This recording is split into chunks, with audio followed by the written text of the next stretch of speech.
ایمان اور منافقت ایک دوسرے کی ضد ہے۔ دونوں صفات ایک انسان میں ایک ساتھ موجود نہیں رہ سکتی ہے۔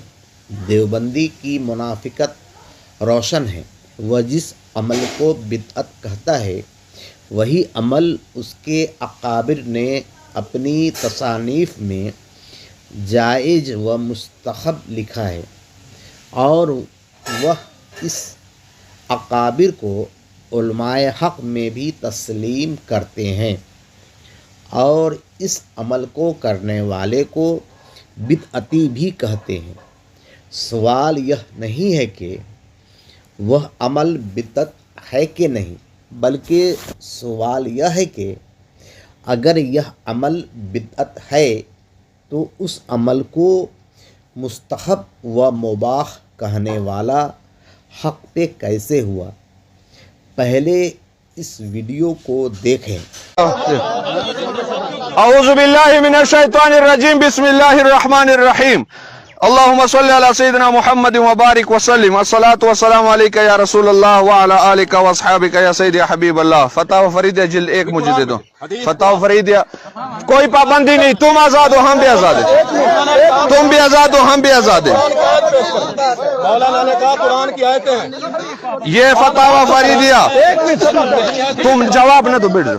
یہ فتح و فریدیہ ہے، نماز جنازہ کے بعد دعا کرنا جائز ہے، نماز جنازہ کے بعد دعا کرنا جائز ہے۔ فتاوی فریدیہ جلد 1 صفحہ 333۔ نماز جنازہ کے بعد دعا کرنا جائز ہے، بدعت نہیں ہے۔ نماز جنازہ کے بعد دعا مانگنا جائز ہے، بدعت نہیں ہے۔ اور یہ جلد نمبر 3 میں ہے، اگر کوئی یہ دعویٰ کرے کہ پیغمبر علیہ السلام نے اور سلف صالحین نے یہ دعا نہیں کی ہے تو یہ پیغمبر علیہ السلام پر افتراء ہے۔ مفتی فرید اگر کوئی یہ دعویٰ کرے کہ حضور نے دعا نہیں کی، صحابہ نے نہیں کی، یہ بہتان ہے، افتراء ہے، کسی کتاب میں نہیں لکھا۔ یہ فتاوی فریدیہ اور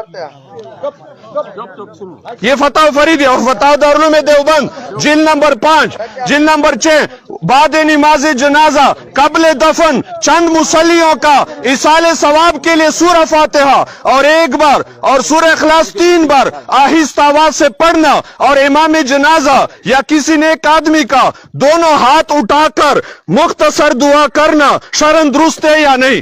جس طرح اس میں الحمد کا بھی ذکر ہے، 3 دفعہ کل کا بھی ذکر ہے، اس طرح دعا کرنا کیسا ہے؟ الجواب، اس میں کوئی حرج نہیں ہے، اس میں کوئی حرج نہیں ہے۔ اور صفحہ 254، بعد نماز جنازہ قبل دفن اولیاء میت مصلیوں سے کہتے کہ آپ لوگ 3 مرتبہ سورہ اخلاص پڑھ کر میت کو اس کا ثواب بخش دیں۔ جواب، ایصال ثواب میں کوئی حرج نہیں ہے۔ انوار الباری۔ اب یہ حدیث بھی سنیں، حدیث بھی سنیں، حدیث بھی سنیں، حدیث سنیں، حدیث سنیں، حدیث سنیں۔ یہ انوار الباری ہے، حدیث سنیں، حدیث سناتا ہوں، حدیث سنا رہا ہوں۔ ٹائم نوٹ کرے یعقوب بھائی ٹائم نوٹ کرے، چوپی تک کرے یعقوب بھائی ٹائم نوٹ کرے ظاہر۔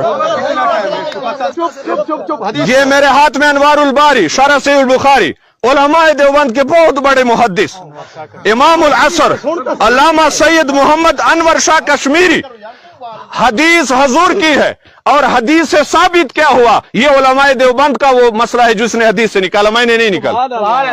حدیث میں حضور کا پڑھوں گا، اور اس سے جو مسئلہ نکلا کیا ثابت ہوا؟ اب مولوی صاحب کا حق بنتا ہے کہ بات ختم کرے، اور میں حدیث سنا کے اس کو کہوں گا کہ تمہارے عالم نہیں سے حدیث کے۔